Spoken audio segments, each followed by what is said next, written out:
putusnya juga. Jadi hari ini yang presentasi yaitu Ustadz Zainuddin tentang asbabul wurud ya, yang sudah di-share di grup kelas tentang presentasinya nanti ini. Dan insya Allah pada pertemuan di pagi hari ini. Sebentar Pak Nurdin. G? Enggak berurutan kah? Enggak berurutan. Enggak. Bukan dulu. Berurutan ini Ustaz. Bukan metode pemahaman hadis tekstual dan kontekstual itu. Langsung masuk berurut ya. Kemarin itu yang apa namanya? Mukhtalif hadis, selanjutnya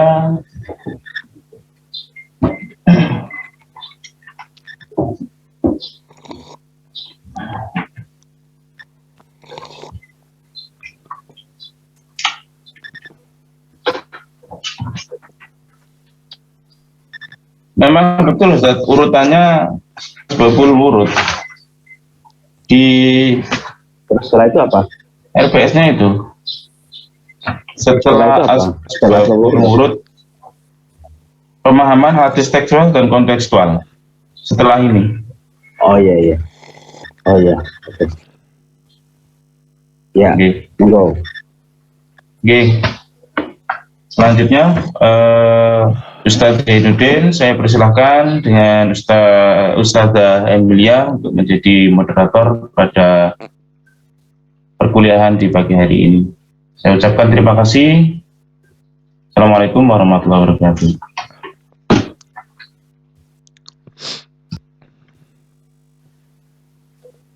Ya, Assalamualaikum warahmatullahi wabarakatuh. Waalaikumsalam warahmatullahi wabarakatuh.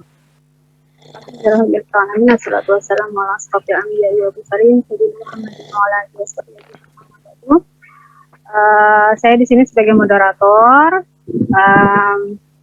untuk presentasi Pak Zainuddin tentang asbabul wurud. Tapi sebelum kita mulai perkuliahan pada hari ini, marilah kita mendahulukan berdoa dulu. Langsung saja ya, kita pimpin saja langsung. Al-Fatihah.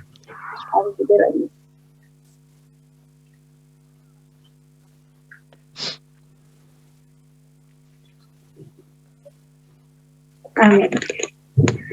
Demikian, bisa saja kita langsung kepada pemakalah, yaitu Ustadz Zainuddin untuk menyampaikan pemaparannya. Untuk Ustadz Zainuddin, dipersilahkan.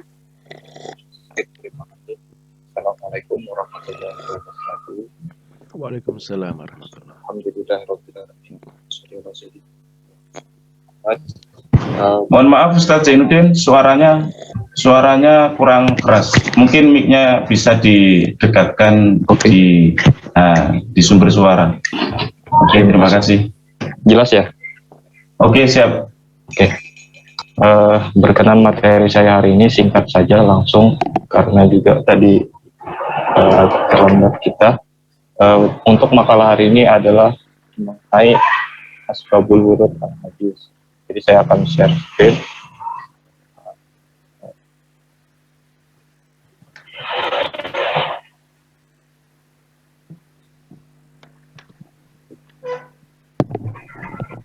Sedikit terkendala karena saya menggunakan handphone.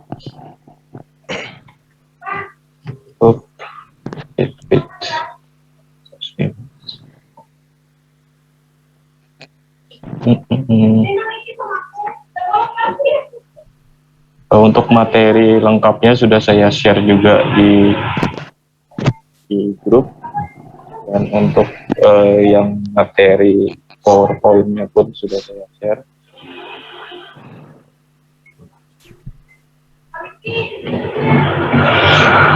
Kalau ada kendala dari Ustadz Zainuddin bisa saya bantu.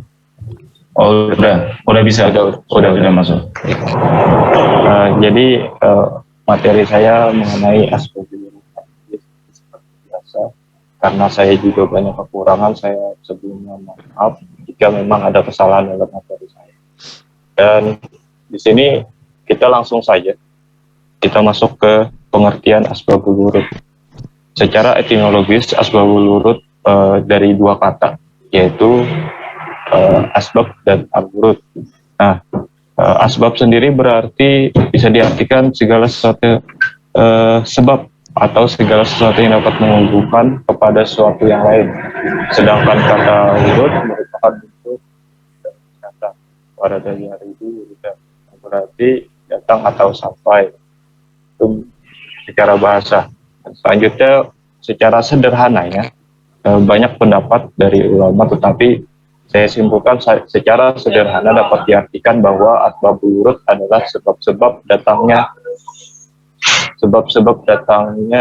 sebuah hadis. Artinya ilmu ini membahas mengenai sebab mengapa suatu hal itu disabdakan, dilakukan atau diucapkan Nabi Muhammad SAW. Maka asbabul wurud sangat erat kaitannya dengan waktu dan tempat terjadinya peristiwa yang latar belakang ini lahirnya suatu hadis. Selanjutnya macam-macam asbabul wurud. Alasan mengapa ada asbabul wurud ada tiga. Pertama, sebab yang berupa ayat Al-Quran.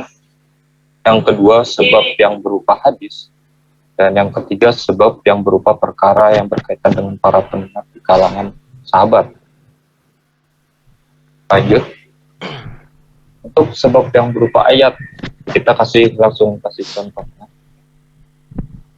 Seperti di surah Al-An'am disebutkan di situ ada kezaliman atau az-zulmu, dalam pengertian bisa diartikan sebuah aniaya atau melanggar. Nah, kemudian Nabi memberikan penjelasan bahwa yang dimaksud ada syirik adalah perbuatan syirik, sebagaimana surah Luqman ayat 13. Jadi ketika ada ayat yang mungkin kurang dipahami, akhirnya Nabi pun memberikan pendapat beliau, pernyataan beliau mengenai hal tersebut. Selanjutnya, sebab yang berupa hadis. Nah, karena juga sepertinya halnya Al-Quran, di hadis pun pasti ada kata-kata yang mungkin masih belum dipahami oleh para sahabat ataupun dari kita sendiri. Contohnya di sini berkenaan dengan wajabat, kata wajabat itu kan ada semasuk pasti, dan di sini jika dilihat dari materinya bisa kita baca bersama juga. Yang dimaksud dengan Nabi adalah tentang kebaikan seseorang ataupun keburukan seseorang. Di sini dijelaskan bahwasanya mengapa demikian. Jadi ketika ada sebuah hadis yang muncul, mungkin ada sahabat yang merasa kesulitan memahami, dan akhirnya Nabi kemudian muncul hadis yang memberikan penjelasan. Seperti yang contohnya ini, ketika Nabi mengenai jenazah, ada kata wajabat di situ. Kemudian Nabi menjelaskan, ya benar Nabi berkata Abu Bakar, wahai Abu Bakar, sesungguhnya Allah Subhanahu wa taala memiliki para malaikat di bumi. Adalah mereka menyatakan tentang kebaikan dan keburukan seseorang. Terus yang selanjutnya, karena jika saya jelaskan semua mungkin sangat butuh waktu yang banyak, jadi kita singkat-singkat saja. Dan selanjutnya, sebab yang berupa perkara yang berkaitan dengan para pendengar di kalangan sahabat. Nah, dan contohnya ada sahabat, ada yang contohnya sahabat Syuraid bin Suwaid ketika pada waktu Mekah, katakan saya bernazar akan sholat di Baitul Maqdis. Mendengar pernyataan sahabat tersebut, lalu Nabi bersabda, sholat di sini yakni Masjidil Haram itu lebih utama. Jadi di sini Nabi menjelaskan dan kemudian memberikan lagi sebuah hadis, sholat di masjid ini yaitu Masjidil Haram itu lebih utama daripada 1000 kali sholat di selain Masjid Al-Haram. Di sini dijelaskan bahwasanya Nabi ketika mendengar perkataan sahabat langsung menjelaskan. Terus selanjutnya urgensi asbabul wurud dalam pemahaman hadis. Di sini saya mengutip dari menurut Imam As-Suyuti dengan sumber yang sudah saya kasih juga. Satu, menentukan adanya taksis atau pengkhususan hadis yang bersifat umum, seperti hadis yang membahas tentang sholat seorang yang duduk itu mendapat pahala separuh sholat. Nah, ternyata ada sahabat yang tidak mengetahui bahwasanya sholat yang dimaksud adalah sholatnya orang sakit. Jadi jika melihat hadis jawahir tanpa menelusuri asbabul wurud, ya dapat dikatakan masih umum karena sholat di sini sholat sunnah dan di situ juga sholat sunnah atau sholat fardu. Jadi dijelaskan oleh Nabi di situ. Dan ketika mendengar penjelasan Nabi, barulah paham sahabat. Terus yang selanjutnya, yang kedua, membatasi pengertian hadis yang masih mutlak. Makna katanya itu terlalu mutlak atau bebas sehingga harus dibatasi. Seperti dibahas di sunnah, di barang siapa melakukan sunnah hasanah, lalu sunnah itu dia melakukan sesudahnya akan mendapatkan pahala seperti pahala yang mengurangi pahala mereka lakukan tanpa mengurangi pahala mereka sedikit pun. Nah, di hadis tersebut masih mutlak katanya tentang sunnah tersebut. Dan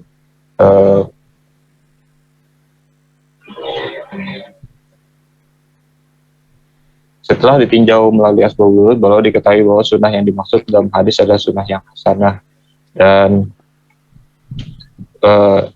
As-Suyuti menyimpulkan bahwa yang dimaksud sunnah dalam hadis tersebut adalah sunnah hasanah, yaitu sunnah yang baik.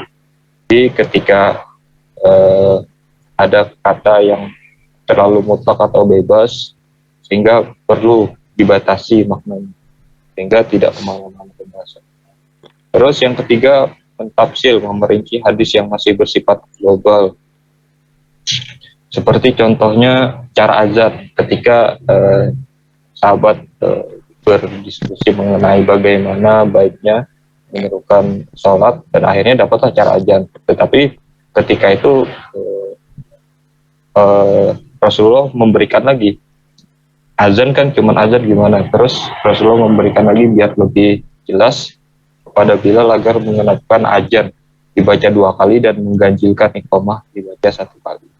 Itu salah satu contohnya. Dan untuk yang selanjutnya, yang keempat, menentukan ada atau tidak adanya nasik mansuk yang dibahas sebelumnya dalam suatu hadis. Contohnya, ada sebuah hadis puasa orang yang berbekap dan yang minta dibekap adalah batal.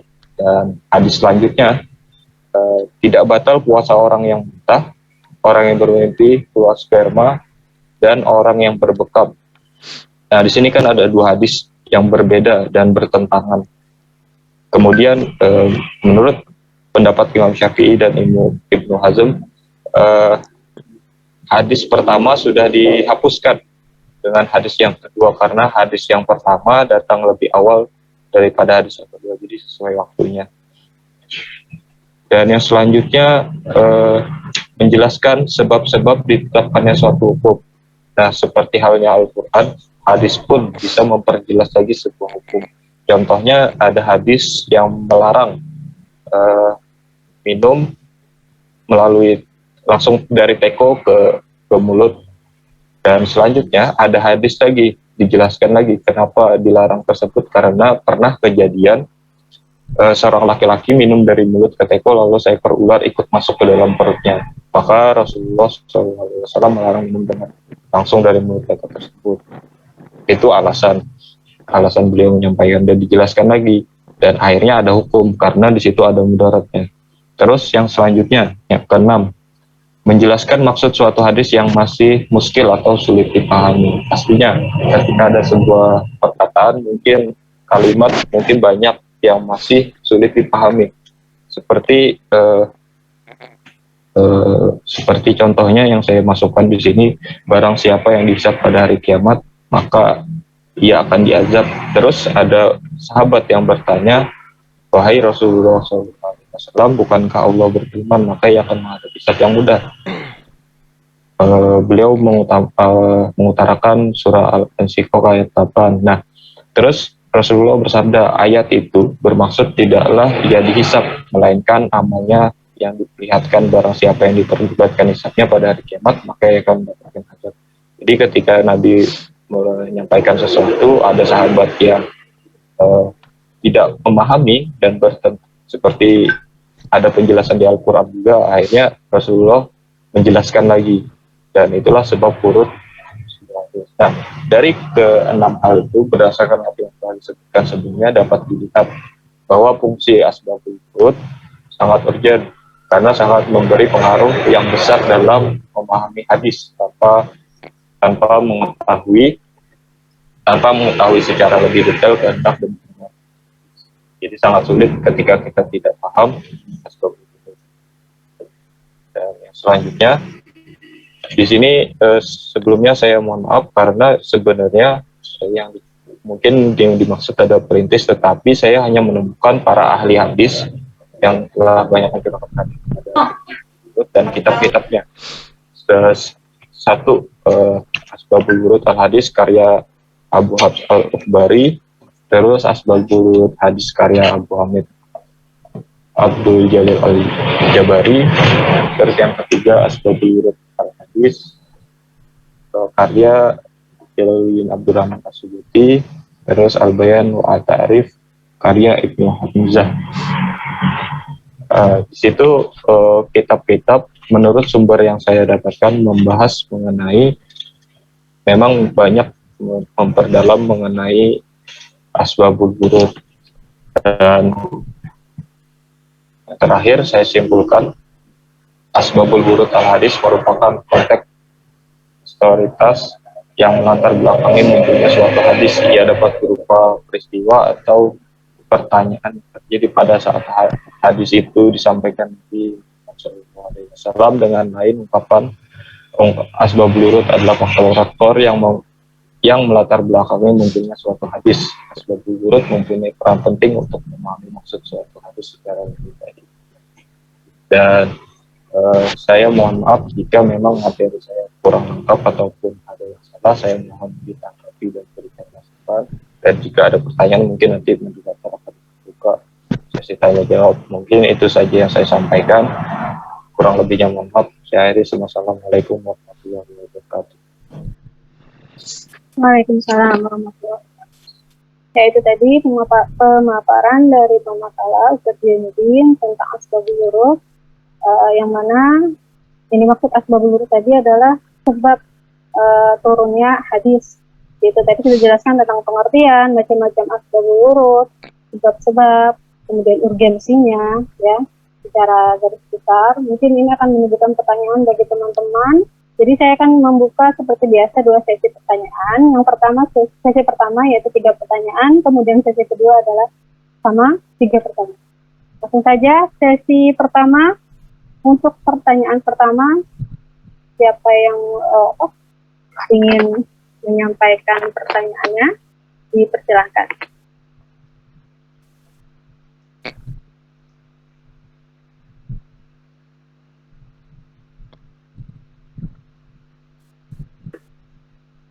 Silahkan teman-teman.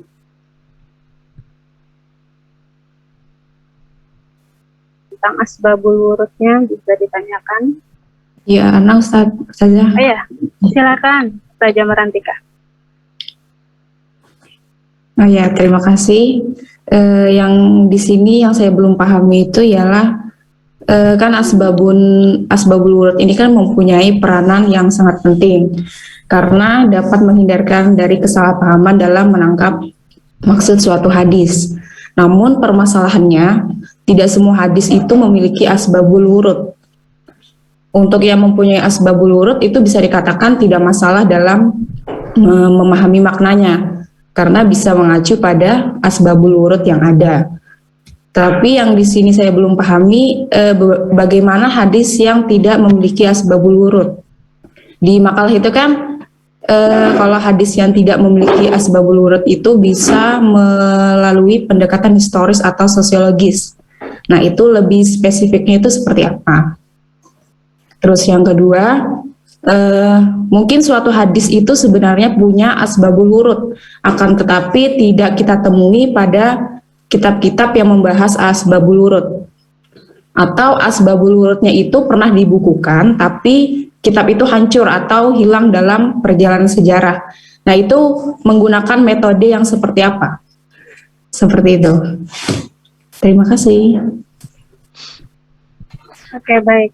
Saya simpulkan dulu pertanyaannya saja ya. Jadi pertanyaan pertama itu bagaimana penyelesaiannya jika bagi hadis yang tidak punya asbabul wurudnya seperti itu ya. Kemudian yang pertanyaan kedua, bagaimana dengan hadis yang punya asbabul wurud tapi ternyata mungkin literasinya tadi ya hilang atau bagaimana gitu ya, penyelesaiannya seperti apa? Kurang lebih aja sebenarnya pertanyaannya saja ya. Oke, lanjut satu pertanyaan lagi. Silahkan.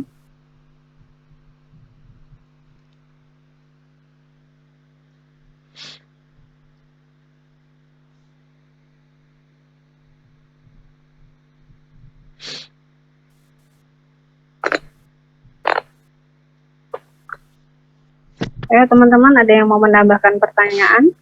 Satu lagi untuk sesi yang pertama. Izin Bu Emil. Oh ya, silakan Ustadz. Ustadz Zainuddin, saya bertanya sedikit, apa peran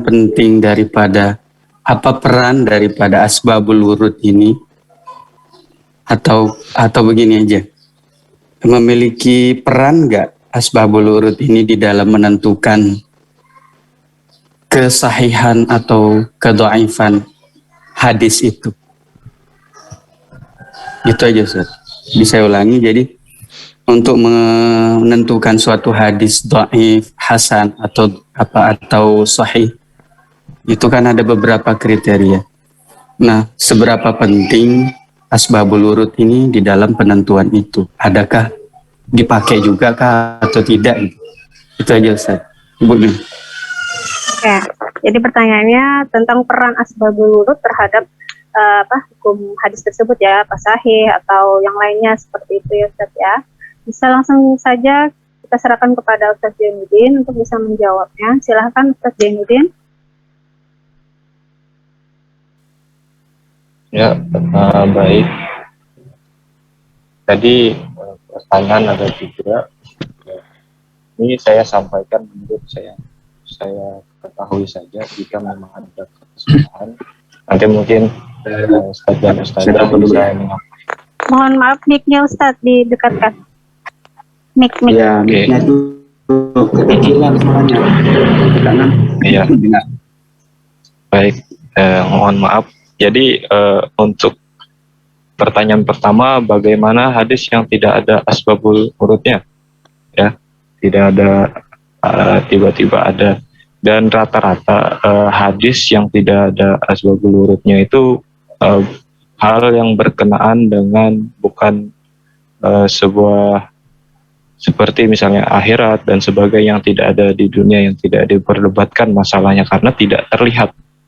Ya, seperti surga dan sebagainya, itu ada hadis-hadis, mungkin saya tidak tahu contohnya, tetapi menurut referensi yang saya baca, yang pernah saya baca, bahwasanya asbabul wurud sendiri itu hal-hal yang memang biasanya dipermasalahkan dan tidak dipahami karena memang terlihat sesuatu hal tersebut. Misalnya contohnya mengenai azan tadi, ketika azan itu kan ada tuh azannya. Beda halnya hadis-hadis yang memang membahas tentang misalnya tentang surga dan sebagainya. Mungkin ada pertanyaan, tetapi asbabul wurud sendiri lebih ke banyak ke hadis-hadis yang memang dipermasalahkan atau dipertanyakan. Ketika ada hal tersebut kan dicari-cari bagaimana hadis itu diturunkan. Terus untuk literasi asbabul wurud disebutkan tadi ada yang hilang dan sebagainya. Bagaimana asbabul wurud sendiri? Nah, untuk literasi yang saya baca, untuk asbabul wurud sendiri pun tidak dari zaman Nabi. Memang benar itu adalah salah satu bagian dari hadis, istilahnya sebab turunnya. Tetapi untuk asbabul wurud sendiri yang saya ketahui itu sudah sebelum istilahnya setelah beberapa lama baru ada ulama yang ternyata ini penting gitu.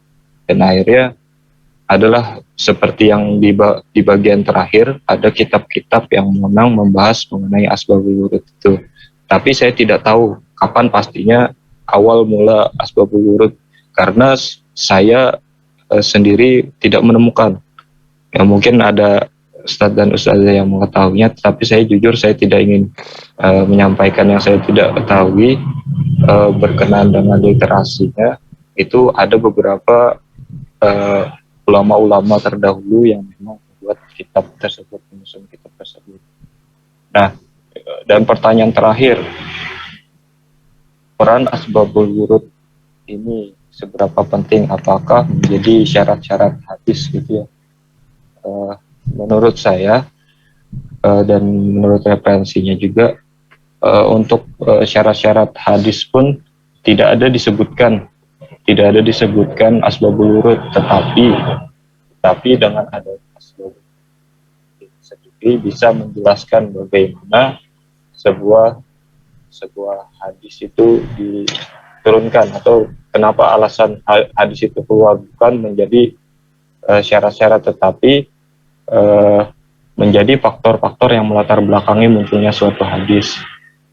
Dan ketika rata-rata juga hadis-hadis yang dicari asbabul wurudnya pastinya itu adalah hadis-hadis yang memang sudah diakui,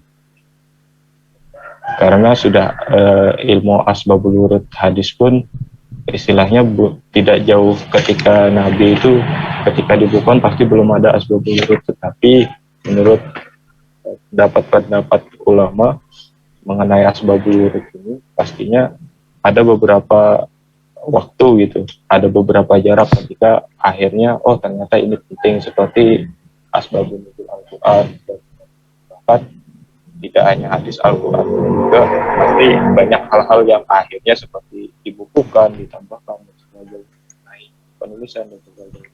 Seperti itulah ulama. Mungkin itu saja sih, jika memang ada kekurangan ataupun kelebihan saya mohon maaf. Mungkin itu saja yang bisa saya sampaikan. Terima kasih. Saya kembalikan ke Ustazah M. Iya. Bagaimana Ustazah Marantika penjelasannya? Apakah bagaimana tanggapannya, menambahkan atau seperti apa? Oke, pas. Ya, mungkin bisa kita nantikan teman-teman yang lain mungkin ada tambahan. Dan untuk Ustadz Muhammad Tasbih, bagaimana jawabannya? Belum puas Bu ya? Belum ya? Mungkin.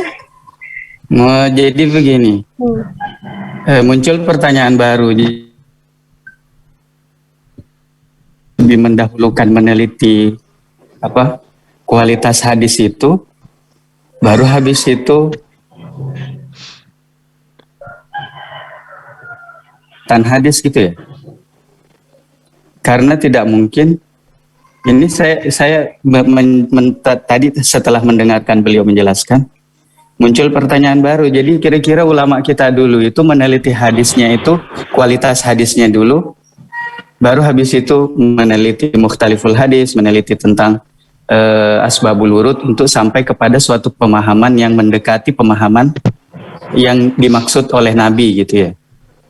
Jadi seperti yang disampaikan tadi bahwa asbabul wurud itu untuk meneliti kemunculan hadis itu yang sudah diakui, kata beliau, kata Ustaz Zainuddin, sudah diakui kesahihannya atau mungkin dia hasan, seperti itu. Jadi kalau dari jawaban beliau saya bisa mengambil kesimpulan berarti para ulama kita dulu itu lebih mendahulukan meneliti hadis itu akan kekuatannya, apakah dia sahih, dhaif ataupun hasan. Setelah mereka mengetahui kualitas hadisnya, berarti mereka baru teliti tentang apakah ada hadis yang bertentangan atau dikenal dengan mukhtalif yang kemarin itu, ataukah mereka juga memperhatikan asbabul wurud untuk sampai kepada pemahaman makna hadis yang diinginkan oleh Nabi atau mendekati pemahaman Nabi. Bagaimana kira-kira itu, Ustaz Zainuddin? Ya.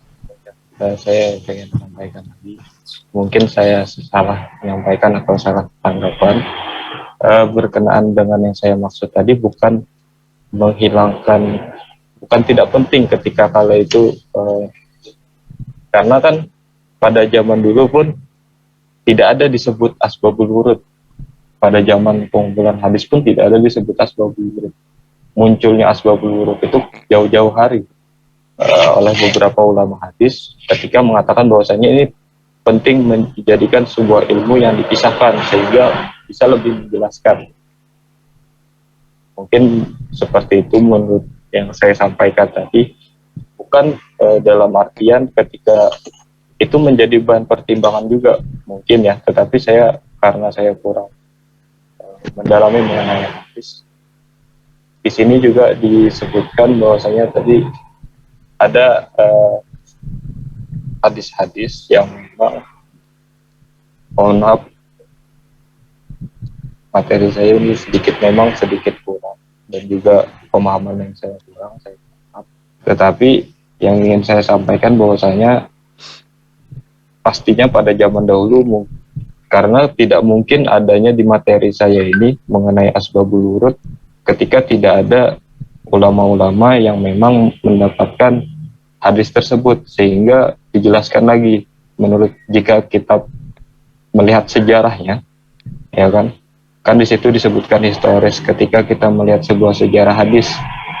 Nah, ketika ada sejarah hadis tersebut diambillah sebuah, dan akhirnya adalah asbabul wurud ini menjadi ilmu yang tersendiri, bahkan ada kitab-kitab yang membahas. Tetapi jika ditanya mengenai apakah ini menjadi sebuah mempengaruhi apakah hadis ini menjadi sahih atau tidak, saya kurang mendalami di bagian tersebut. Tetapi yang ingin saya sampaikan bahwasanya asbabul wurud ini sudah ada sejak dulu, pasti sudah ada, tetapi di zaman beberapa setelahnya akhirnya adalah ulama-ulama yang memang mengenai hadis yang memisahkan asbabul wurud ini untuk menjadi suatu ilmu yang memang jelas, sehingga memperjelas lagi bahwasanya ada hadis-hadis tersebut dan sebab-sebabnya kenapa turun.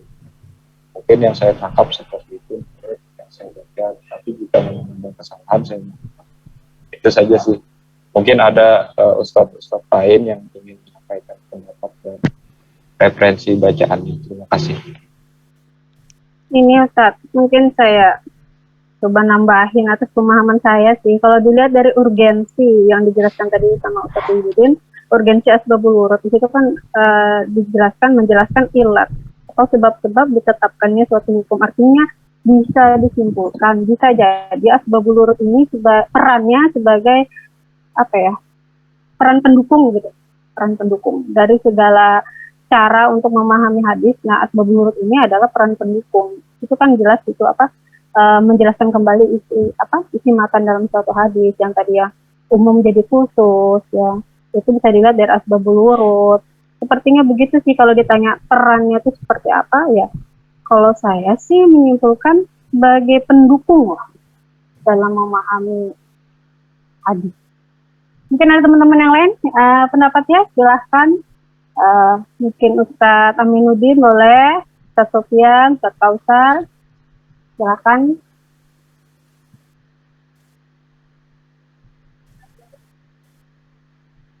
Ustadz Saifuddin.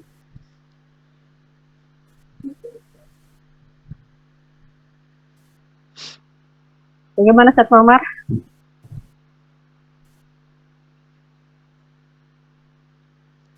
Mic-nya Ustadz, mic. Keluar tadi, ndak dengar apa yang antum.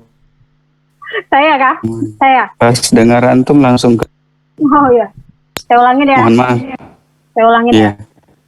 Jadi saya punya kesimpulan sendiri dari pemahaman menurut saya yang nyambung Ustadz Zainuddin tadi.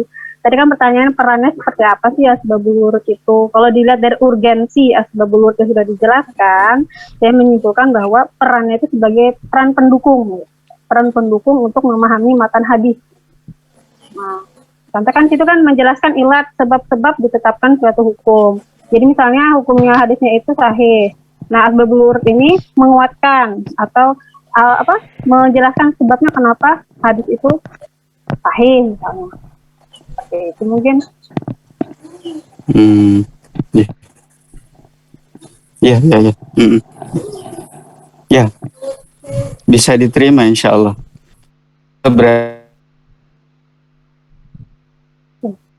Jaringannya. Assalamualaikum. Guru kita bahwa apa fikhul hadis kemarin yang dibahas pertama kalau tidak salah itu cikal bakal fikhul hadis itu yang mana kita memahami matan hadis, yang mana hadis itu sudah tahu kita keabsahannya atau kesahihannya. Itu sebenarnya fikhul hadis itu kan baru-baru muncul ini. Cikal bakalnya atau beliau punya istilah itu, embrionya itu sudah ada dari zaman dulu. Yaitu beliau sebutkan bahwa terus apalagi an-nasikh wal mansukh, beliau sebutkan beberapa seperti itu. Berarti kalau saya tarik kesimpulan, berarti asbabul wurud ini tidak punya peran untuk menentukan kualitas hadis. Bagaimana?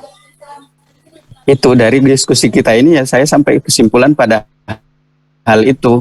Ya mungkin teman-teman mau ditanggapi kesimpulan saya. Ya, Sambil teman-teman yang jalan-jalan. lain Mungkin itu aja. bersuara. Jadi saya ambil Ya, kesimpulan bahwa asbabul wurud itu tidak memiliki peran untuk menentukan kualitas hadis. Karena penjelasan yang kemarin yang saya gabungkan bahwa untuk memahami hadis itu kita butuh asbabul wurud, kita butuh mukhtaliful hadis, kita butuh an-nasikh wal mansukh dan lain-lainnya. Dan ketiga hal itu dan teman-temannya adalah embrio yang akan menjadi satu ilmu baru yang disebut dengan fiqhul hadis. Sementara yang dibahas di dalam fiqhul hadis adalah hadis yang sudah pasti sahih. Itu kesimpulan saya loh Bu. Ya mungkin bisa ditanggapi. Kalau kesimpulan ini salah ya mohon petunjuknya. Demikian teman-teman, ayo bagaimana kemukakan pendapatnya? Bu Ustazah Emil, Ya, mohon izin. ya silakan Ustaz. Mungkin sedikit tanggapan dari saya mengenai pertanyaan Ustadz Muammar tadi, bagaimana peran dari asbabul wurud ini dalam menentukan kualitas dari hadis. Jadi saya akan kembalikan dulu ke konteksnya asbabul wurud ini ya. Asbabul wurud ini kan fungsinya adalah pendamping dari sebuah hadis yang dikeluarkan atau yang dilakukan oleh Nabi. Jadi kalau misalnya menentukan suatu kualitas itu menurut saya sendiri itu tidak mempengaruhi dari kualitas hadis karena asbabul wurud ini tidak bisa dipisahkan dari hadisnya itu. Jadi misalnya contoh yang sudah dari Ustadz kita Bapak Dr. Abdul Majid sampaikan di pertemuan sebelumnya, ada hadis yang memiliki asbabul wurud 2 atau lebih, seperti hukum mencium istri ketika berpuasa. Nah Ingat itu kan, nah itu yang ingat di Hati-hati alhamdulillah keluar sih, dari konteks itu yang nempel ya. Jadi itu bisa jadi referensi kita bersama. Jadi asbabul wurud yang berbeda dalam suatu hadis itu juga tidak bisa menentukan hadis itu bagaimana statusnya, apakah sahih atau tidak. Jadi asbabul wurud ini walaupun asbabul wurud yang berbeda dalam satu hadis yang sama itu tidak bisa menentukan dari kualitas hadisnya. Jadi seperti itu Ustaz. Jadi mungkin untuk menentukan kualitas dari hadis sahih, hadis hasan atau hadis yang dhaif, bahkan ada yang hadis palsu, itu nanti mungkin di keilmuan dalam belajar hadis yang selanjutnya mungkin bisa kita pelajari bersama. Tapi untuk konteks materi kita pada hari ini, apakah asbabul wurud itu bisa menentukan dari kualitas hadis? Kalau menurut saya pribadi mungkin belum bisa menentukan kualitas. Jadi memang keaslian hadis itu artinya kalau misalnya sudah betul hadis dari Rasulullah, asbabul wurudnya ini yaitu sudah berarti betul itu adalah hadis dari Rasulullah. Tidak ada hadis yang palsu, menurut saya seperti itu sih. Mungkin bisa dipahami oleh teman-teman semuanya ya. Mungkin itu aja sedikit tanggapan dari saya Bu Ustazah Emil. Terima kasih. Ya, terima kasih Ustaz Saifuddin. Mungkin ada lagi yang menambahkan atau punya pendapat yang berbeda?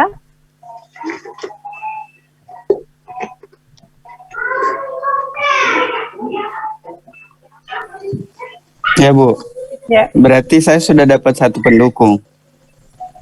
Dan kalau mau dilihat dari persyaratan hadis itu mau dikatakan sahih itu harus memenuhi 5 syarat. Ittisalus sanad salah satunya itu, terus dokter ruwat, adalatul ruwat, dan lain-lain sebagainya, 5-nya, dan tidak ada di situ disebutkan salah satunya asbabul wurudnya harus jelas atau harus ada gitu.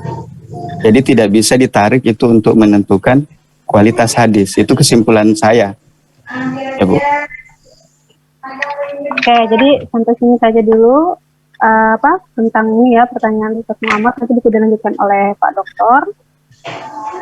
Langsung saja saya buka sesi kedua, yaitu pertanyaan kembali, 3 pertanyaan. Silakan. Saya Ustazah mau bertanya.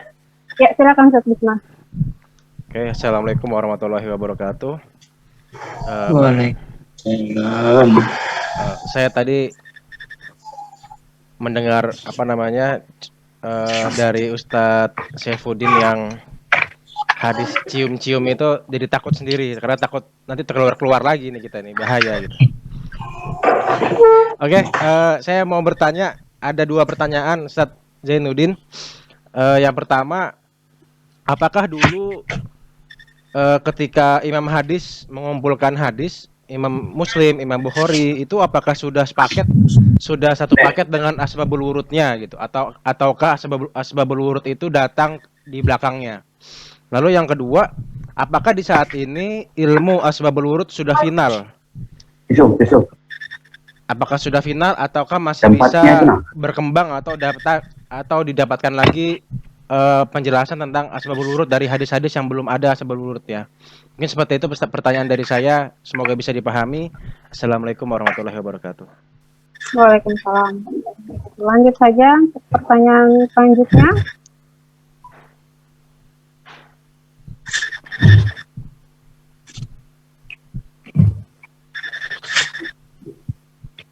Silakan. Ya, sambil minum kopi lah.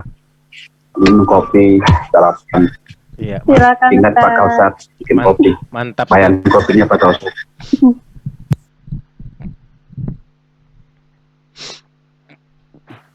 Bagaimana ini? Ada yang mau ditanyakan? Jadi yang pertanyaan pertama tadi itu ya, apakah hadis-hadis tersebut dibukukan sepaket dengan asbabul wurudnya, seperti itu. Kemudian pertanyaan kedua, dan apakah asbabul wurud itu sudah final, tidak ada penambahan lagi? Ya, tentang asbabul wurudnya. Itu dua pertanyaan tadi ya dari Ustaz. Apa tadi? Saifuddin. Sedih banget. Selanjutnya, 1 pertanyaan lagi. Mungkin ada teman-teman yang menambahkan pertanyaan sebelum kita serahkan kepada pemakalah. Ibu Erna.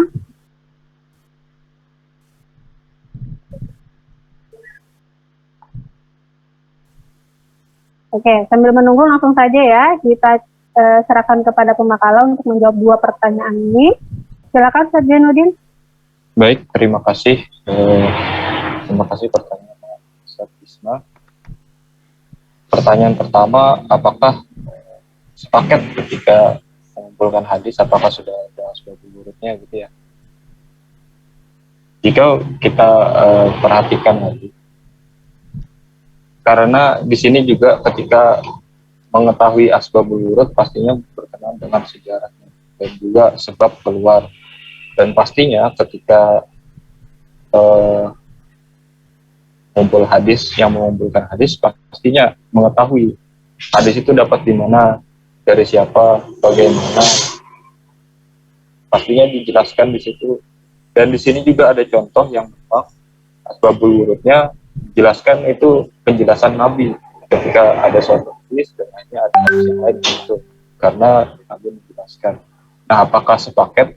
Menurut saya pasti pada kala itu karena sampai sekarang itu ada dan dinyatakan kebenarannya asbabul wurud itu pasti sepaket.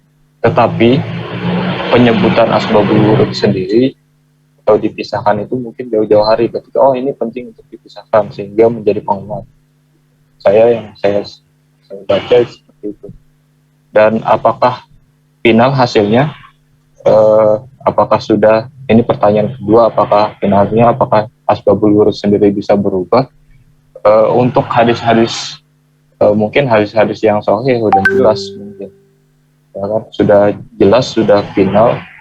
Tetapi jika memang ditemukan sejarah baru dengan bukti-bukti yang ada, mungkin bisa berubah. Tetapi saya untuk zaman sekarang karena sudah sangat jauh dan juga banyak penelitian pasti sangat berlanjut, seperti sebuah sejarah itu kan bisa berubah-ubah. Ada perbedaan pendapat dan sebagainya, tergantung bagaimana buktinya, ya kan? Dan apakah final tadi pertanyaannya, menurut saya final, tetapi masih bisa jika memang ditemukan hadis yang lebih sahih dalam penjelasannya. Tapi menurut saya untuk menemukan sebuah hadis yang sahih kan banyak syaratnya. Mungkin itu saja dari teman-teman Ustadz dan Ustazah yang lain yang mengatakan. Saya persilahkan. Saya kembalikan ke Ustazah Emilia. Terima kasih. Ya, terima kasih atas penjelasannya. Teman-teman mungkin ada yang bisa menambahkan, yang pengetahuannya lebih ini apa? Mendalam.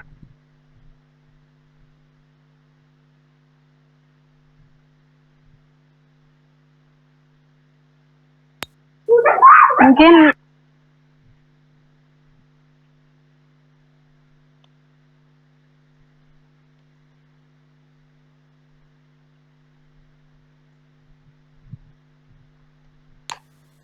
Ustazah Emilia ingin bertanya? ya silakan Ustadz, langsung saja. Baik, terima kasih. Yang saya ingin tanyakan kepada pemakalah, dalam asbabul wurud di situ sudah disampaikan bahwa asbabul wurud ini adalah mendukung suatu hadis dalam menentukan sebuah hukum, yang dimana ada suatu kejadian dan Rasulullah memberikan penjelasan dan itu menjadi suatu hukum. Nah, tapi di sini yang saya pahami dari apa yang beliau sampaikan, bagaimana jika hadis itu tidak ada penjelasan, ya tadi ya, mungkin asbabul wurudnya, mungkin sahabat cuma mendengarkan hadis yang pernah disampaikan Rasulullah, tapi di situ tidak ada penjelasan bahwa ini hukumnya haram atau mubah. Nah, apakah pemakalah menemukan hadis-hadis yang memang asbabul wurud tidak ada asbabul wurudnya untuk menentukan suatu hukum? Karena ya mungkin pengikutnya Nabi atau sahabat Nabi yang hidup semasa mungkin tidak selalu mengikuti bagaimana Rasulullah menjelaskan dari hadis atau perbuatan dari Nabi tersebut. Jadi mungkin kalau misalnya dalam menentukan hukum dari hadis, apakah ada metode lain dari asbabul wurud dalam menentukan sebuah hukumnya itu? Mungkin bisa dipahami ya. Agak ini sih saya juga bingung karena di sini dijelaskan bahwa asbabul wurud itu menentukan sebuah hukum dari hadis. Nah, jadi kalau misalnya hadis yang sahabat juga mungkin tidak mengetahui asbabul wurudnya, apakah itu bisa dijatuhi sebuah hukum atau ditempeli sebuah hukum misalnya itu. Dan hukumnya ada nggak hadisnya yang memang dari pemahaman sahabat saja? Karena kita kalau misalnya ya mungkin dari Ustadz Abdul Majid sudah pernah menyampaikan tidak bisa kita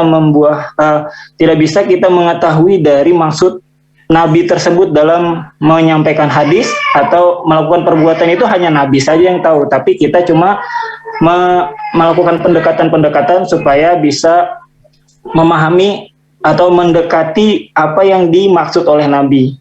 Nah, jadi kalau misalnya ada sebuah kasus di situ ada pemahaman dari sahabat, apakah itu bisa dijatuhi sebuah hukum seperti itu sih? Mungkin itu aja yang saya ingin tanyakan. Tidak melibatkan asbabul wurud atau penjelasan dari Nabi seperti itu. Terima kasih Ustazah Emil. Iya, langsung saja. Mungkin bisa ditangkap pertanyaannya ya Ustadz Jainuddin. Baik, terima kasih. Ini mohon maaf jika salah tangkap karena panjang pertanyaannya. Tetapi poin yang saya dapatkan, apakah sebuah asbabul wurud bisa menentukan sebuah hukum dari sebuah hadis tersebut? Mic-nya Ustaz, mic. Terima kasih. Maaf 3 kali udah. Jadi untuk menjelaskan hukum, ya kan, karena itu salah satu urgensinya menjelaskan ilat sebab ditetapkannya suatu hukum. Ini sebab, menjelaskan sebab kenapa hukum itu tersebut ada gitu. Di sebabnya kenapa? Karena di sini jika seperti pada saya bilang juga di zaman Nabi kan enak ketika suatu hukum Nabi menyampaikan, ya udah, kalau kita memang punya pertanyaan tinggal tanya ke Nabi. Tetapi beda dengan hal zaman sekarang.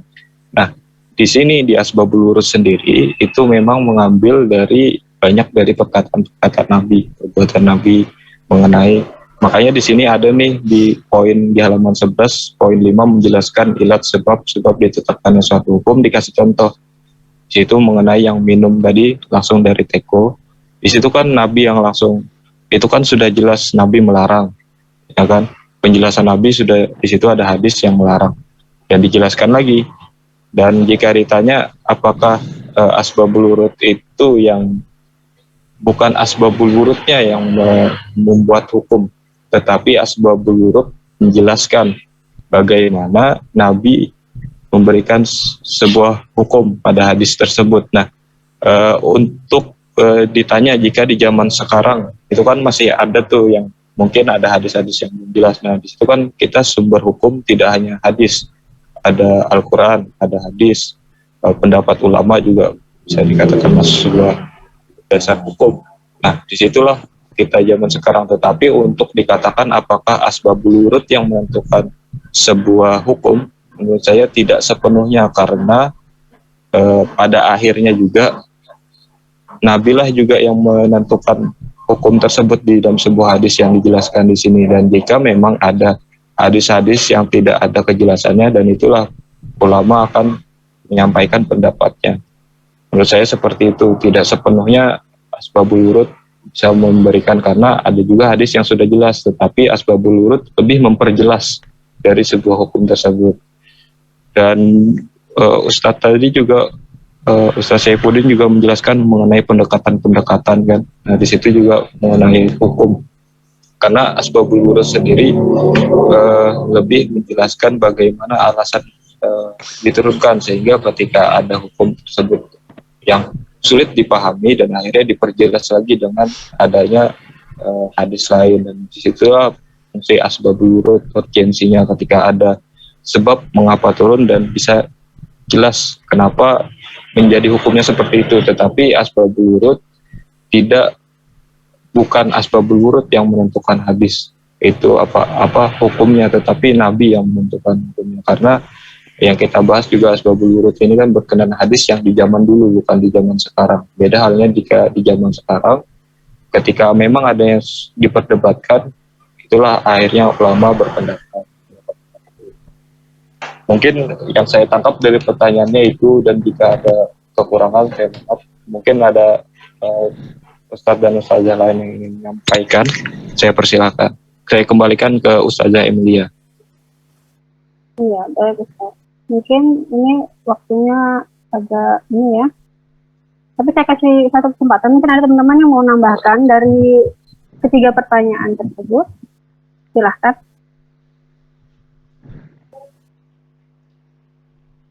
Sebelum kita kembali kepada Pak Dokter ya. Mungkin dari teman-teman ada yang mau menambahkan. Bukan menambah pertanyaan ya, menjelaskan.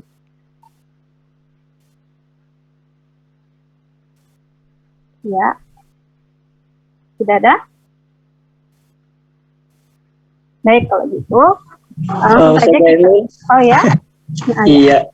Mohon maaf, ini saya minta dikasih kesempatan sedikit menanggapi tadi jawaban. Oh ya, baik. Silakan Ustaz. Ya, mohon maaf ya Ustazah, karena sedikit masih ada yang kurang rasanya ya. Jadi ya memang ada sedikit persepsi yang berbeda sepertinya yang ditangkap pemateri, yang memang saya ingin tanyakan, yang memang menentukan hukumnya itu bukan memang dari asbabul wurudnya ya, memang sudah sesuai penjelasannya, tapi memang konteks yang dijelaskan Ustadz Zainuddin tadi yang saya masih ingin gali sedikit ya. Ya memang saya bukan menanyakan asbabul wurud yang menentukan suatu hukum ya, yang tadi disampaikan, tapi memang hadisnya yang menentukan dari hukum itu. Jadi ada hadis yang disebutkan oleh Rasulullah, yaitu artinya ada suatu mengandung hukum dari hadis tersebut. Jadi kalau misalnya ada asbabul wurudnya itu memang menjelaskan. Nah, jadi bagaimana kalau misalnya ada hadis yang mungkin para periwayatnya tidak menemukan asbabul wurud untuk menentukan suatu hukumnya, yang saya ingin tanyakan seperti itu sih. Jadi bagaimana hadis itu, apakah di dalam hadis yang mengandung hukum ini tidak diperbolehkan atau dibolehkan? Jadi dua hukum aja yang saya ingin ini kan. Kalau misalnya lebih ke haram, mubah, itu mungkin lebih jauh lagi hukumnya lebih ini ya. Tapi yang hukum itu kan ada yang dibolehkan Nabi, ada yang dilarang atau tidak diperbolehkan oleh Nabi. Nah, jadi jika di dalam pemahaman kita di zaman sekarang tidak melibatkan asbabul wurud di dalam menentukan hadis yang mengandung suatu hukum itu, bagaimana status hadisnya. Kita sudah mungkin berusaha mencari hadisnya, mencari penjelasannya baik melalui asbabul wurud atau dari sanad atau perawinya seperti apa. Mungkin bisa mungkin di sini penjelasannya itu mungkin hadisnya yang ke arah hadis mutlak ya. Jadi sebenarnya di situ bisa sebenarnya secara logika kita bisa pahami hadis atau maksud yang disampaikan Nabi. Tapi untuk menentukan suatu hukum kan perlu penjelasan pendukung seperti itu. Jadi bagaimana status hadisnya jika kita tidak menemukan asbabul wurudnya? Seperti itu sih. Nah, apakah masih hadis itu perlu didiamkan waktu seperti yang dijelaskan pemakalah sebelumnya, ada tawakuf ya, yang dijelaskan itu hadis yang didiamkan. Artinya kita tidak bisa mengamalkan juga kayak gitu kan, karena belum ada keabsahan atau pendukung dari hadis tersebut.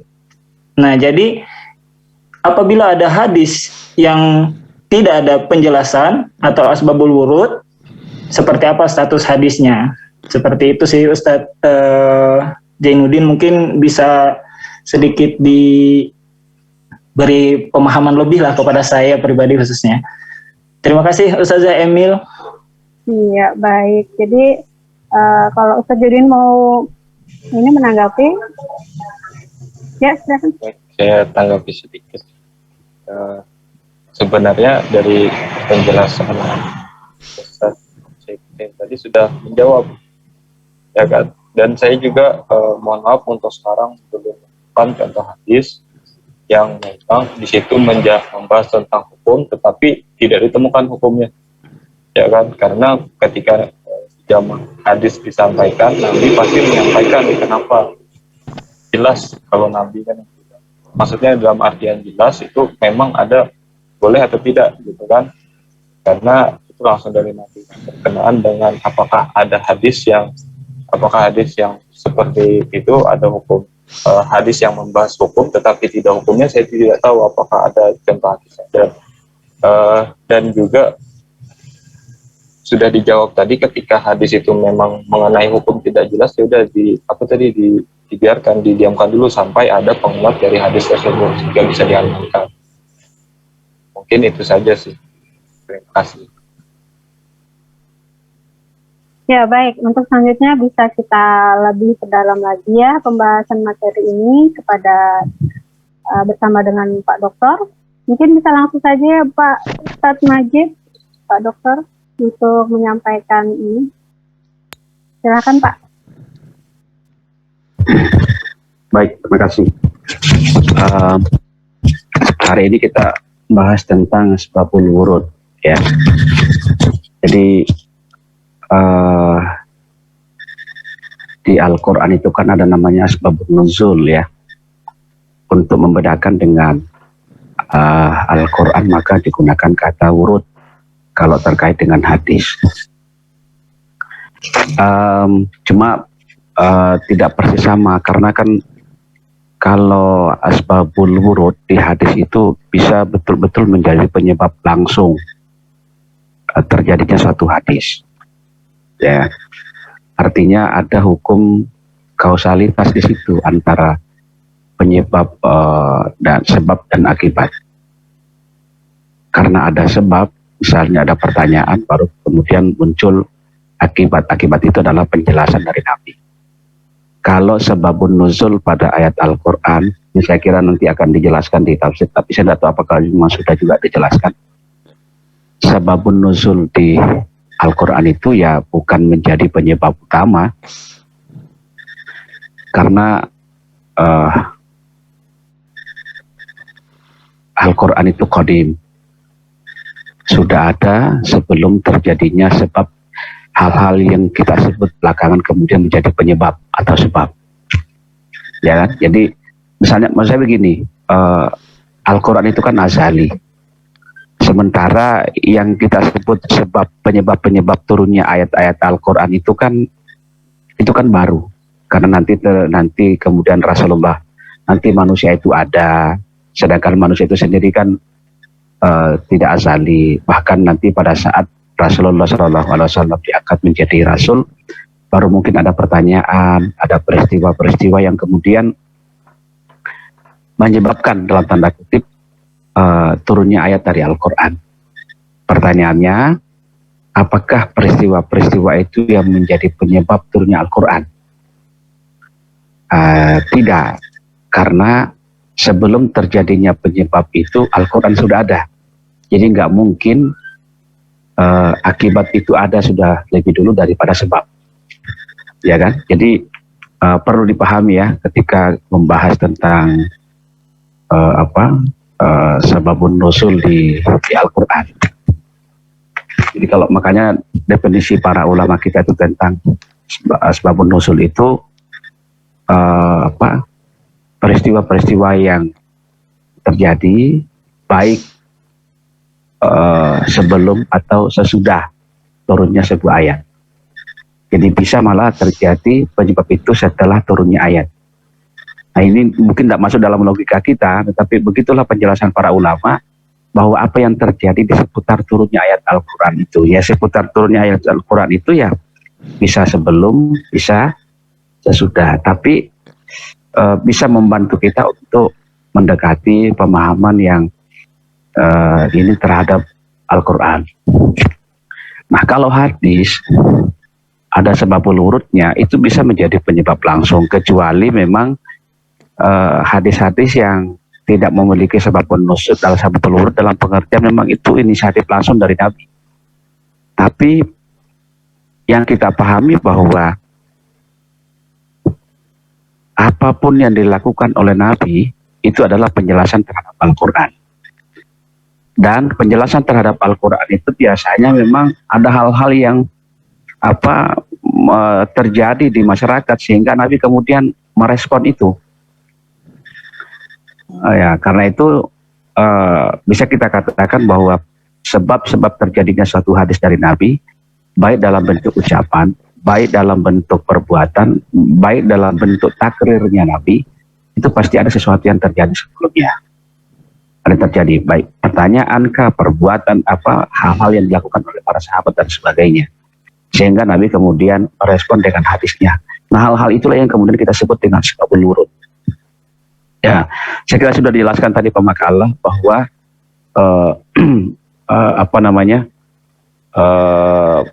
sebabul wurud itu macam-macam, bisa berbentuk pertanyaan. Ada salah seorang sahabat Nabi yang bertanya, ada satu peristiwa yang terjadi yang kemudian didengar oleh Nabi, lalu Nabi kemudian meresponnya. Respon Nabi berupa ucapan atau responnya berupa perbuatan. Bisa jadi. Ini kan banyak tuh. Misalnya, ya kalau masih ingat dengan hadis-hadis cium-cium yang kemarin itu kan ya itu tadi. Kemarin itu ada pertanyaan. Ya kan? Itu kan sebab itu. Ada pertanyaan dari sahabat, ya Rasulullah, boleh nggak saya mencium kalau saya sedang puasa itu? Iya kan? Jadi itu pertanyaan itu menjadi sebab. Atau ada peristiwa yang terjadi baik di tengah-tengah masyarakat Islam maupun di luar masyarakat Islam yang terjadi, lalu kemudian digambarkan kepada Nabi. Ya contoh hadis yang sangat terkenal itu kan ketika terjadi pergantian kaisar di Persia, waktu itu kan belum masuk Islam. Lalu kemudian yang diangkat menjadi kaisar itu adalah perempuan.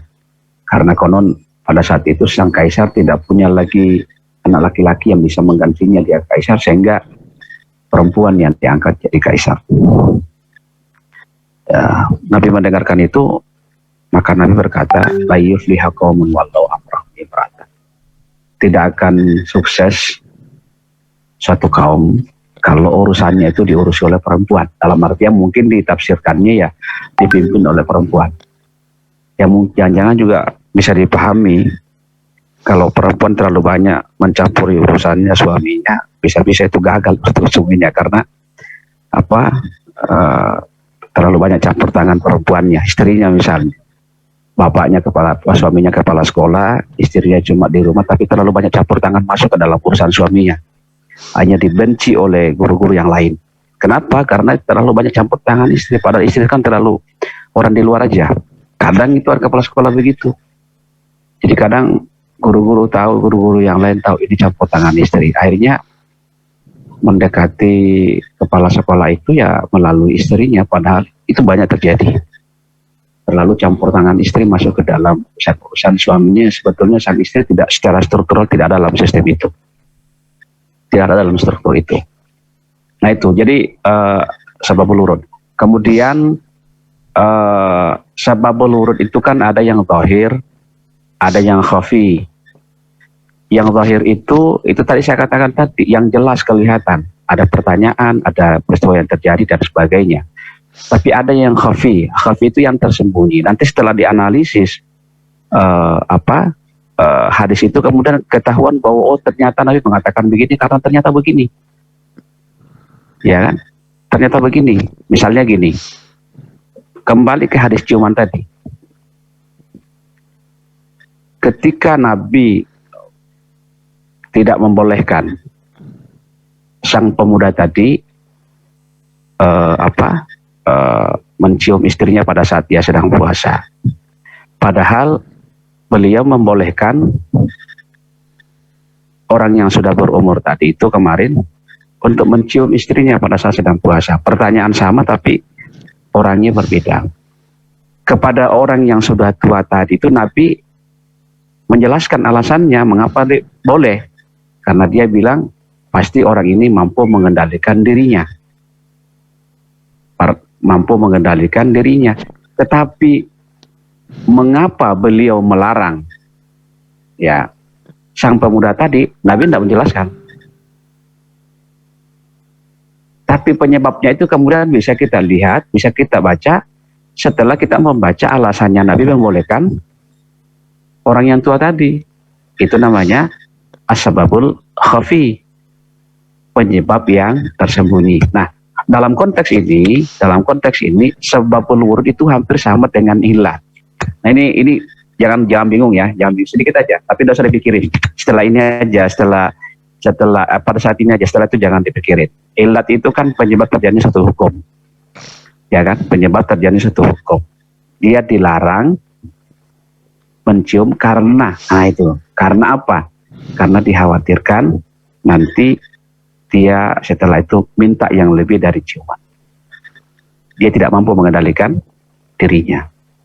Jadi ada namanya sababul khafi. Kemudian menarik tadi pertanyaannya Pak Muammar, bahwa apakah sababun nuzul itu punya peran di dalam menentukan kesahihan hadis. Coba kita lihat kembali bahwa yang namanya hadis itu, hadis sahih itu kan syaratnya paling tidak dilihat dari dua sisi dulu. Dari sisi sanad dan dari sisi matan. Kalau dari sisi sanad jelas sababul wurud tidak berpengaruh. Karena tadi sudah dibacakan tadi bahwa ittisalus sanad, terus adul rawi, watawitur rawi, kemudian terhindar dari syad dan terhindar dari ilat dan macam-macam. Tetapi itu sebab urut tidak berfungsi di situ, tidak berfungsi. Tapi ketika masuk ke kesahihan matan, kemarin mungkin kita kurang menjelaskan itu. Kita tahu bahwa yang namanya hadis itu sahih harus dua, sanadnya sahih, matannya sahih, redaksinya sahih, kandungannya pun juga sahih. Yang persyaratan matan itu kan pertama tidak bertentangan dengan Al-Quran, ya kan? Itu pokok. Artinya kandungan hadis itu tidak bertentangan dengan Al-Quran, tidak bertentangan dengan hadis yang lebih kuat. Artinya kalau hadis itu ahad, tidak bertentangan dengan hadis mutawatir, ya kan? Tidak bertentangan dengan sejarah, tidak bertentangan dengan akal sehat. Itu pun masih juga tanda tanya, akal sehat seperti apa. Tidak bertentangan dengan kaidah bahasa Arab. Nah itu. Jadi kadang bisa jadi ada satu hadis itu dianggap bertentangan dengan Al-Quran secara zahir kan. Kadang ada hadis secara lahir mungkin dianggap bertentangan dengan Al-Quran. Nah, ulama kemudian menganalisis sanadnya sahih, tapi ternyata kemudian matannya itu, kandungannya itu agak dianggap bertentangan dengan Al-Quran. Dari situ perlu analisis dari para ulama hadis kita. Betulkah hadis ini bertentangan dengan Al-Quran? Jangan-jangan hadis ini hanya bersifat taksis terhadap Al-Quran atau pengecualian terhadap apa yang ada dikandung di dalam Al-Quran, atau tambahan terhadap apa yang dikatakan di dalam Al-Quran. Itu kan kemarin kita sudah jelaskan di matrikulasi. Yang namanya penjelasan terhadap Al-Quran itu kan bisa berupa menjelaskan sesuatu yang umum atau pengecualian terhadap apa yang dikemukakan di dalam Al-Quran, atau memberikan tambahan terhadap apa yang dikemukakan dalam Al-Quran. Nah, jangan sampai kemudian karena dilihat secara lahir bertentangan, padahal tidak. Nah, salah satu untuk bisa melihat bahwa hadis itu adalah tambahan terhadap ayat Al-Quran, hadis itu adalah pengecualian terhadap apa yang dikemukakan Al-Quran, sababun nusul bisa menjadi pertimbangan. Kalau ada sababul wurud menjadi pertimbangan. Kalau ditemukan penjelasan sababul wurudnya. Nah ini, jadi tidak perlu hati-hati loh mengatakan itu bertentangan atau tidak. Perlu analisis, bukan mata kita yang melihat, tapi para ulama. Sekali lagi, bukan kita yang mengatakan bertentangan. Kita tidak punya kualifikasi keilmuan yang mumpuni untuk mengatakan bahwa ayat itu atau hadis itu bertentangan dengan Al-Quran. Ulama yang punya kualifikasi keilmuan tentang itu. Kita hanya mengikuti saja. Ya kan? Jadi bisa jadi kemudian secara lahir bertentangan, tetapi ternyata kemudian setelah para ulama kita melakukan analisis, salah satunya dengan melihat sababul wurudnya. Oh, mengapa Nabi berkata begini? Pada siapa, ada apa Nabi berkata begini? Kepada siapa Nabi berkata begini? Dan dalam konteks apa? Tapi ini konteksnya sudah di luar dari sababul wurud. Lalu kemudian Nabi menjelaskan begini. Oh, kalau begitu ternyata hadis ini tidak bertentangan dengan Al-Quran, tidak bertentangan dengan hadis, tapi pengecualiankah terhadap apa kandungan Al-Quran atau tambahan terhadap apa yang dikemukakan oleh Al-Quran. Nah itu, saya kira kita tidak perlu lagi kembali ke matrikulasi, tapi itu yang saya katakan. Nah di situ sababul wurud itu penting. Karena begini, fikul hadis itu sebetulnya, meskipun mungkin kita di awal kemarin lupa saya sampaikan, sedikit menggunakan fikul hadis itu ketika analisis matan. Ketika ada problemnya adalah ada kesan hadis itu bertentangan dengan Al-Quran, atau ada kesan hadis itu bertentangan dengan hadis yang lebih kuat.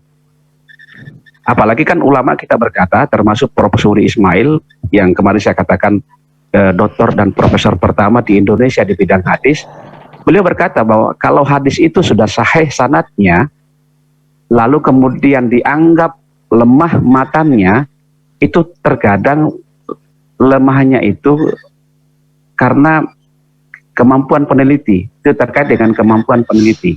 yang mungkin kurang analisis gitu. Jadi hadis itu sudah sahih, kan dilakukan penelitian apa sanadnya sudah bersambung atau bagaimana, sudah sahih, tapi matanya kemudian ditemukan ada masalah.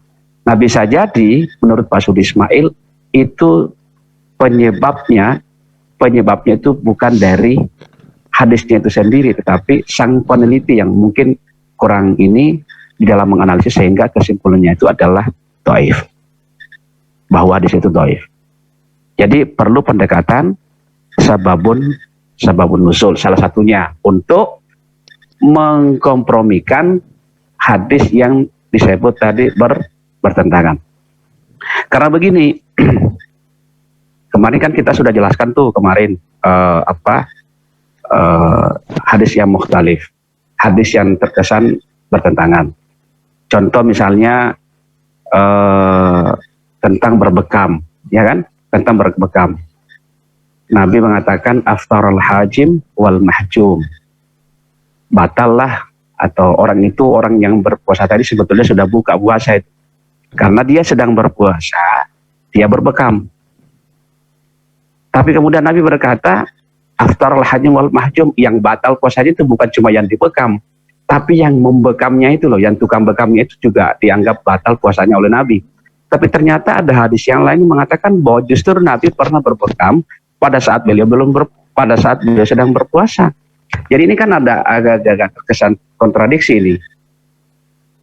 Di satu sisi Nabi mengatakan batal puasanya orang yang berbekam, baik yang dibekam maupun yang membekam, tapi di hadis yang lain Nabi berkata, Nabi diceritakan bahwa pernah beliau berbekam pada saat sedang berpuasa. Apakah hadis ini bertentangan? Ternyata setelah dianalisis tidak. Karena ucapan Nabi mengatakan bahwa batallah puasanya orang yang berbekam tadi itu disampaikan oleh Nabi. Nah, ini sebabul wurudnya di dalam Fathul Bari oleh Ibnu Hajar Al-Asqalani. Salah satunya yang saya baca di dalam itu karena banyak panjang penjelasannya Ibnu Hajar terhadap hadis ini. Salah satunya sempat saya baca di situ begini ceritanya. Nabi itu melewati jalan ya, beliau jalan. Terus beliau melewati dua orang yang berbekam, yang membekam dengan yang dibekam. Tapi sambil cerita, ini dalam bulan puasa loh ini. Sambil cerita, apa yang dia cerita? Tentang seseorang. Dia ceritanya gosip lah, ghibah lah ceritanya, ghibah. Nah, ghibah.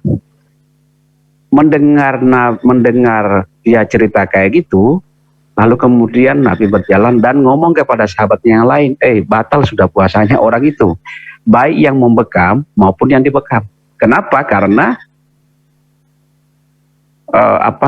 dia berghibah, sementara kan dianjurkan ketika kita dalam keadaan puasa, tahan mulut kita untuk menghibah, menceritakan secara fikih mungkin tidak, tapi secara substansi hakikat itu sudah dia berbuka. Karena dia tidak bisa menahan dirinya. Disitulah akhirnya Nabi mengatakan batallah puasanya orang itu tadi. Jadi bukan soal bekamnya, bukan soal membekam dan dibekamnya, tapi ghibahnya yang mencit. Jadi apapun yang kita lakukan, kalau kemudian sambil menghibah, apalagi kita dalam keadaan puasa, itu kena dengan hadis ini, bahwa itu orang itu sebetulnya sudah berbuka. Bukan dengan apa? Bukan dengan gosipnya.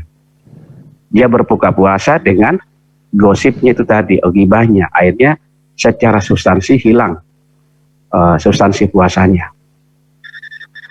Jadi hadis ini tidak bisa dijadikan dalil kemudian bahwa berbekam itu ternyata membatalkan puasa, karena pertama yang secara sebabun nuzul, sebabul wurud Nabi berkata begitu karena ghibahnya. Yang kedua Nabi sendiri pernah berbekam dalam keadaan berpuasa. Jadi perannya sebabul wurud di sini itu adalah bisa menjelaskan makna hadis yang bukan yang sebenarnya, tetapi paling tidak kita berusaha untuk mendekati apa kira-kira yang dimaksud oleh Nabi. Gitu loh. Kita tidak memastikan itu benar, tetapi paling tidak kita tidak bisa mendekati apa yang dimaksud oleh Nabi dengan ucapannya itu.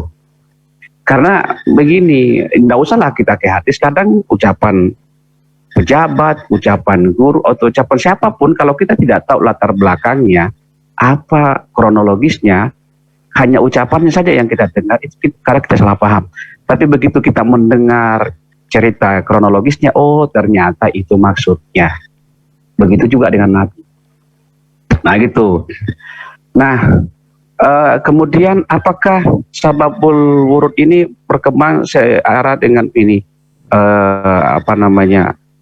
perkembangan hadis? Enggak. Secara ilmu ilmu sababul wurud itu kan nanti muncul belakangan. Tetapi sababul wurud itu sudah dipakai jauh-jauh sebelumnya. Pada saat sahabat-sahabat itu kan tidak pernah ada yang bermasalah ketika memahami hadis karena mereka tahu. Dan mereka melihat, mereka menyaksikan mengapa Nabi mengatakan begitu, mengapa Nabi berbuat begitu, mereka tahu. Sababul wurudnya mereka tahu. Yang bermasalah kemudian belakangan. Hanya tahu redaksi hadis, tapi kita tidak tahu mengapa Nabi berkata begitu. Kita tidak tahu sababul wurudnya. Nah disitulah kemudian ulama dengan sikap sekali, lalu kemudian memunculkan ilmu ini bahwa oh ada ilmu yang penting sebetulnya. Tapi cikal bakalnya ada pada zaman mulai dari sahabat dan sebagainya. Ya kan? Jadi ilmu ini kan meskipun bid'ah secara lahir, tetapi substansinya ada pada masa Nabi. Pada masa Nabi. Para sahabat tidak ada yang bertanya apa karena mereka tahu. Tapi orang belakangan banyak yang kemudian salah paham karena tidak paham dengan ininya, apalagi pemahaman tekstual itu yang kadang tidak mau peduli dengan sababul wurud dan sebagainya. Itu penting. Makanya kitab-kitab sababul wurud itu belakangan itu kan muncul belakangan. Asyuyuti itu kan periode abad keberapa? Jauh di bawah Ibnu Hajar al-Asqalani. Lalu tapi Ibnu Hajar al-Asqalani sudah menyebutkan dalam kitab syarahnya. Ya kan? Di bawahnya. Terus siapa lagi? Ibnu Hamzah dan macam-macam. Itu kan muncul kitabnya belakangan. Tapi sababul wurud yang diambil oleh Imam Asyuyuti maupun Ibnu Hamzah seperti yang disebutkan tadi itu sebetulnya kan dari kitab-kitab Sahih Bukhari juga, karena sababul wurud itu melekat pada hadis itu sendiri. Kadang melekat pada hadis itu sendiri. Seperti yang saya katakan tadi, ketika Nabi berkata bahwa sebuah kaum tidak akan sukses kalau dia dipimpin oleh perempuan. Sababul wurudnya itu kan ada di hadis itu sendiri. Sababul wurudnya apa? Ada pertanyaan, ada kejadian. Di dalam Sunan At-Tirmidzi itu dijelaskan kronologis Nabi mengatakan itu. Oh, beliau mendengarkan informasi bahwa di Persia ada begini-begini pergantian kekaisaran. Itu satu paket dengan hadis itu sendiri. Tetapi kemudian ulama belakangan kemudian memisahkannya dalam artian bahwa itu yang satu itulah yang disebut dengan sababul wurud. Nah gitu. Jadi perlu, artinya begini, mengapa kemudian, nah mungkin itu yang bertanya, mengapa kemudian secara disiplin ilmu belakangan munculnya? Karena ulama-ulama kita di awal-awal itu lebih fokus pada penelitian keotentisitas hadis, penelitian sanad, dan ini kan disibukkan sekali, apalagi abad kedua, abad ketiga, dan abad keempat itu kan sangat disibukkan untuk mengkodifikasi hadis, membukukan hadis-hadis, sehingga lahirlah kitab-kitab hadis sekarang ini yang kita lihat banyak sekali. Bahkan Ade Hidayat sendiri, pengakuan beliau itu punya kitab 1235 kitab hadis. Sampai-sampai hadis tentang ini wajatu doa iftitah itu kan yang sampai viral itu, bahwa hadis tentang bahwa doa iftitah yang biasanya dilapaskan itu pada saat salat itu, ini wajatu beliau tidak temukan di dalam kitab-kitab yang beliau teliti sebanyak 1235 itu. Padahal ternyata itu kan ada di Mujam' At-Tabrani, ada di kitab Syu'abul Iman. Nah kitab-kitab ini ya lahir di abad keempat. Memang Mujam' At-Tabrani dengan Syu'abul Iman itu kan lahir setelah lahirnya sebelumnya, di abad sebelumnya lahir kitab-kitab Kutubut Tis'ah seperti yang kita kenal sebagai kitab standar itu. Tapi kalau kemudian mengatakan bahwa hadis palsu pun tidak saya temukan terkait dengan itu, saya kira mungkin agak-agak ini ya. Tapi ternyata ditemukan di Mujam' At-Tabrani. Saking tidak adanya hadis yang palsu pun tidak ditemukan oleh beliau katanya. Nah, itu banyak mendapatkan respon dari para ulama, terutama ulama Nahdiyin yang agak sedikit terusik dengan ucapan beliau. Tapi itu sudah ditemukan, ternyata ada di Mujamul Kabirnya Imam At-Tabrani dan di kitab Syu'abul Imannya kita Imam Al-Baihaqi, bahwa ini kata ini wajah tuh ya itu ada dalilnya, ada hadisnya. Nah, itu tadi saya katakan tadi. Jadi perlu kemudian tambahan lagi bahwa perlu dipahami bahwa kalau Nabi, penyebab munculnya hadis itu dari Nabi itu disebut dengan sababul wurud. Tapi ada satu ilmu lagi yang disebut dengan sabab iradil hadis. Sabab iradil hadis. Apa yang dimaksud dengan sabab iradil hadis? Penyebab munculnya hadis itu dari rawi. Dari sahabat kah ke bawah, dari tabi'in ke bawah. Mengapa hadis itu kemudian disampaikan oleh sahabat? Karena biasanya ada peristiwa yang terjadi sehingga sahabat itu kemudian teringat dengan hadis itu. Contoh hadis tadi, la yufliha qaumun wallau amrahum imra'atan. Sababul wurudnya adalah terjadi pergantian kaisar di Persia yang kemudian diangkat itu adalah perempuan. Itu direkam hadis itu oleh Abu Bakrah, salah seorang sahabat Nabi, Abu Bakrah. Tapi kemudian Abu Bakrah itu menyampaikan hadis itu kepada khalayak itu karena ada peristiwa. Apa peristiwanya? Perang Jamal.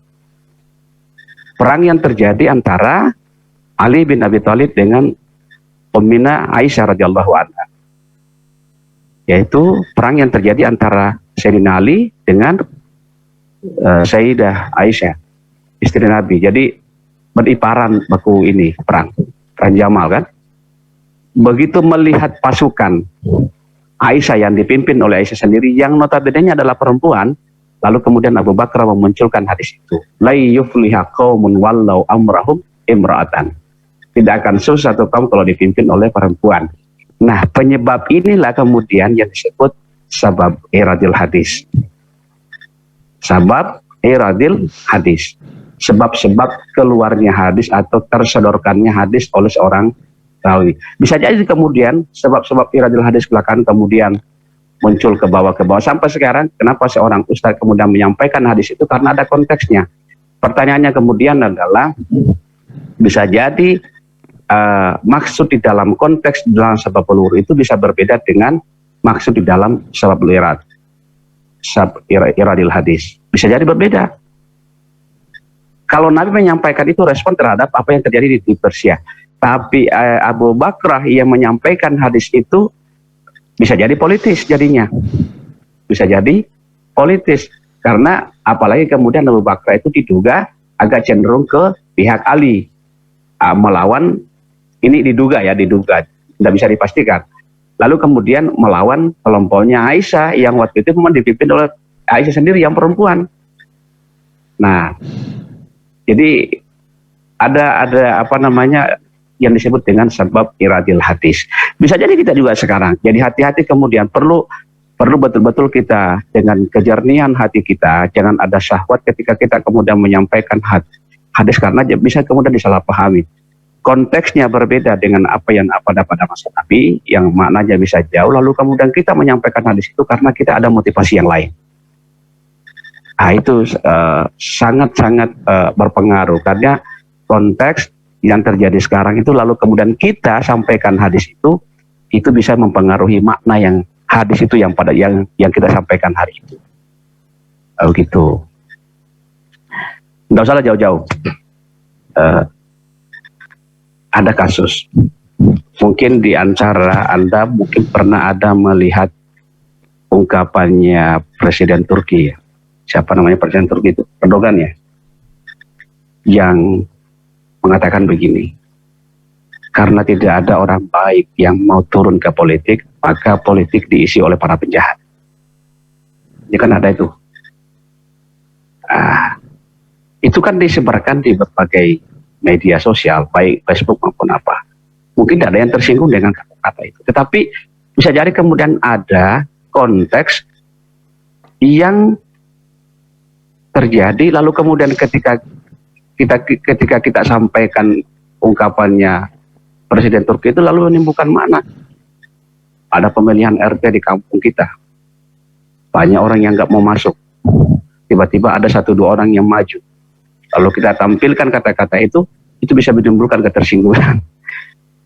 ketersinggungan oleh dua orang tadi yang maju tadi, karena kita anggap sebagai, mungkin dia menduga kita mengatakannya dia sebagai orang yang jahat. Orang yang tidak mau maju tadi itu adalah orang baik-baik, karena orang baik-baik tadi itu mundur semua, yang maju ini adalah orang jahat. Bisa disalahpahami. Jadi satu ungkapan bisa disalahpahami. Karena apa? Karena teksnya yang berbeda. Jadi perlu sekali kita sangat berhati-hati di dalam menyampaikan hadis Nabi, kejernihan hati kita, nawaitu kita, dan jangan sampai kemudian ada syahwat-syahwat tertentu ya untuk kepentingan-kepentingan lain. Saya kira itu barangkali yang bisa saya jelaskan. Terima kasih.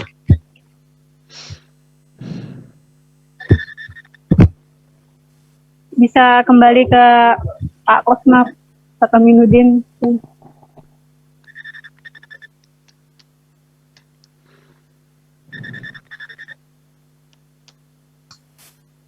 Baik, terima kasih Ustadz atas penjelasannya yang sangat panjang sekali. Untuk pemateri juga terima kasih. Sebenarnya waktu kita sampai jam 10. Ya, mungkin ini sudah cukup bagi kita. Ya, kita cukupkan di sini istirahat, karena nanti insya Allah ada di sesi kedua. Kita mulai pada pukul 11. Ya Ustaz-Ustaz semua.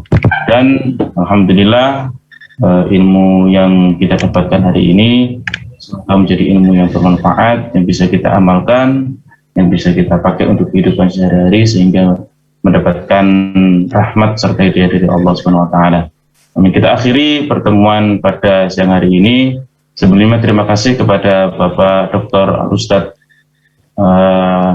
Abdul Majid yang selalu membimbing kami, dan semua ustadz-ustadz, teman-teman semua tetap semangat untuk mencari ilmu.